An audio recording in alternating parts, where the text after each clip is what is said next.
وإذ قال الله يا عيسى ابن مريم أأنت قلت للناس اتخذوني وأمي إلهين من دون الله قال سبحانك ما يكون لي أن أقول ما ليس لي بحق إن كنت قلته فقد علمته تعلم ما في نفسي ولا أعلم ما في نفسك إنك أنت علام الغيوب ما قلت لهم إلا ما أمرتني به أن اعبدوا الله ربي وربكم وكنت عليهم شهيدا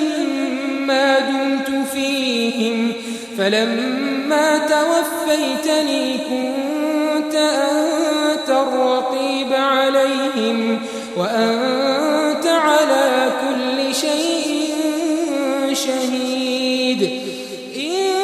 تعذبهم فإنهم عبادك وإن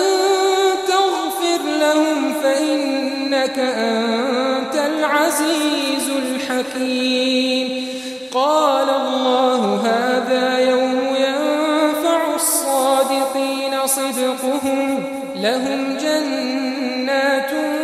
تجري من تحتها الأنهار خالدين فيها أبدا رضي الله عنهم ورضوا عنه ذلك الفوز العظيم لله ملك السماوات والأرض